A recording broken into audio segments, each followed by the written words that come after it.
I'm Heather Panick. I'm a senior ERISA consultant at the Retirement Learning Center. Welcome to our regular segment on Case of the Week.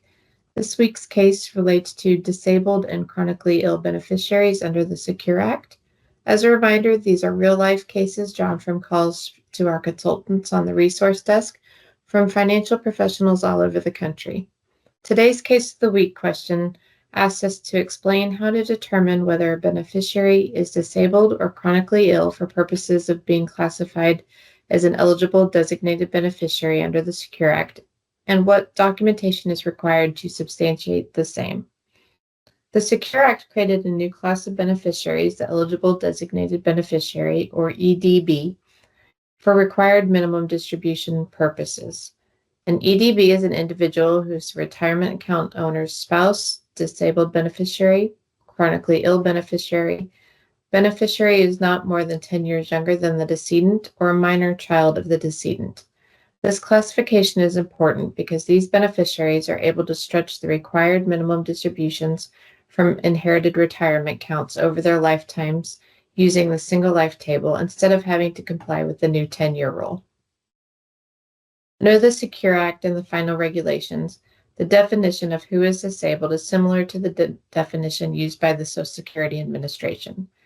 An individual is considered to be disabled if he or she is unable to engage in any substantial gainful activity by reason of any medically determinable physical or mental impairment which can be expected to result in death or be of long continued and indefinite duration.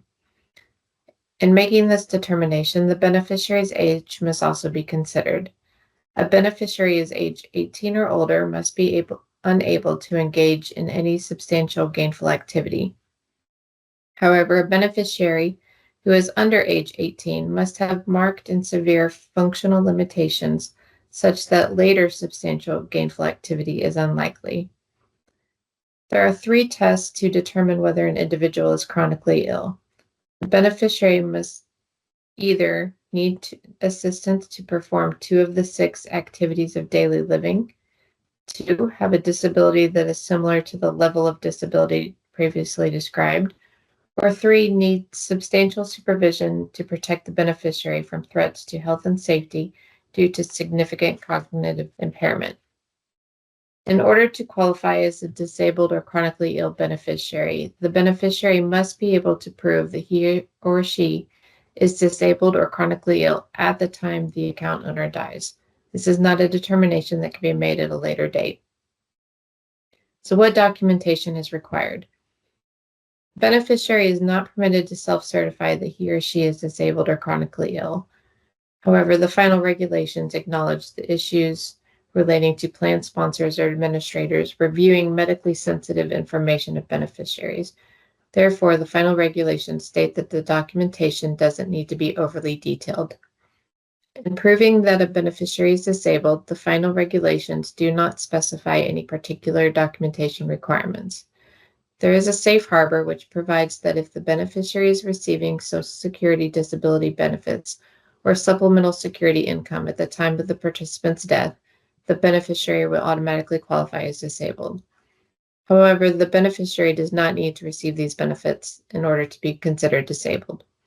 The beneficiary can provide a certification from a healthcare practitioner that, as of the date of the death of the retirement account owner, the beneficiary is unable to engage in any substantial gainful activity by reason of a physical impairment that can be expected of long-lasting and indefinite duration. Likewise, to prove that a beneficiary is chronically ill, the beneficiary simply needs to provide certification from a licensed healthcare professional that he or she is chronically ill, and, if applicable, that the individual is unable to perform at least 2 activities of daily living, and the period of that inability is indefinite and is expected to be lengthy in nature.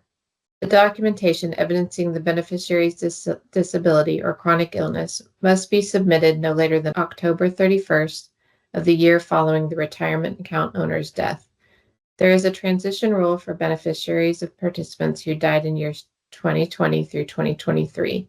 In these limited cases, the deadline is October 31st, 2025. If a participant's minor child is also disabled or chronically ill, The individual responsible for that minor child must provide the necessary documentation of disability or chronic illness by October 31st of the year after the participant's death in order for that child to remain an EDB after reaching the age of majority. It is worth noting that the documentation of disability or chronic illness does not have to be provided to an IRA custodian. As a financial advisor who works with plan sponsors or plan advisors, you can play a pivotal role in helping them with cases such as this. If you are looking for a more in-depth written version of this case, you can find it on our website, retirementlc.com. Thank you.